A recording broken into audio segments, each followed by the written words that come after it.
You've got questions. Well, we've got answers, and we have the man to answer them, Jeffrey Levine from Buckingham. Jeffrey, welcome back to another episode of Ask the Hammer. It's good to be with you, Bob.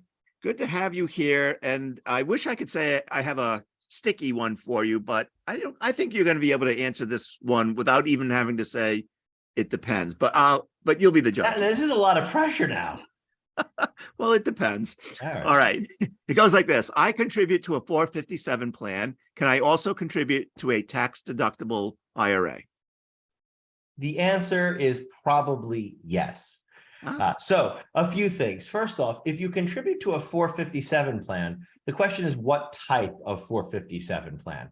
I'm going to make the assumption here that you're a government worker and you contribute to a governmental 457 plan. If that's the case, not only are you eligible to contribute to that governmental 457 plan, but you're also able to make a regular salary deferral to another sort of employer-sponsored retirement plan. So whether that be a 403B, perhaps offered by the same employer, or a 401k if you work for a different employer and have a second job, you could do that, the 457 for the government. You could do the 403B/401k if you have an opportunity to do that, and you could make an IRA contribution. So for this year in 2023, we're talking about putting in, if you're under 50, $22,500 to the 457, $22,500 into the 403B or 401k or some combination thereof, and another $6,500 into your IRA or Roth IRA, all of which, makes for a pretty good retirement savings year.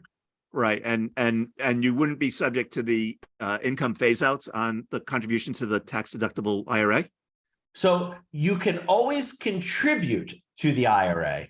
Whether you can deduct it is an entirely different matter. So what happens is when an individual is what's called an active plan participant, and in the case of a 457 plan or a 403B or 401k, that means $1 or more went into the account for the year. So if any money goes in for that year, you are considered in those types of plans an active plan participant.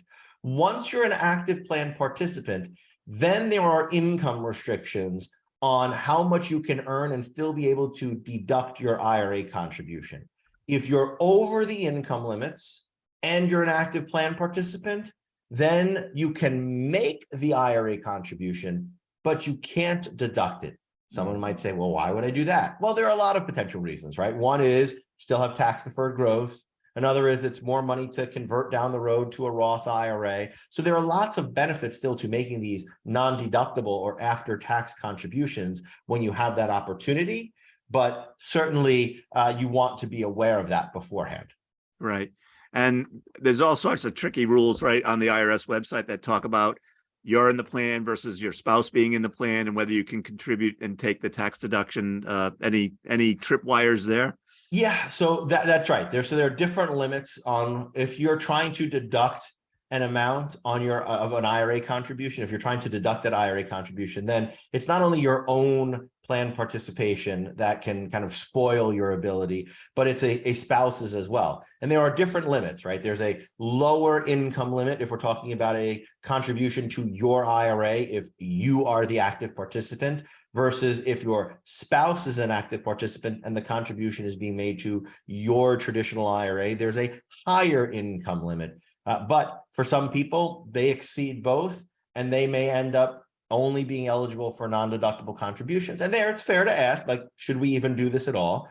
And if not, then okay, that's fine. But again, you can make the contribution no matter what. It doesn't matter how high your income is. It doesn't matter if you're a plan participant. You can always make the contribution. The only question is it deductible? Well, I think everyone is eligible to contribute a question to us. That's right. And multiple questions. Doesn't matter. There's no limit here. You can send us as many as you'd like and keep Bob and I as busy as we can be. So let us know. Email us at askthehammer@buckinghamgroup.com. Again, that's askthehammer@buckinghamgroup.com. And Bob and I look forward to seeing your questions in our inbox real soon.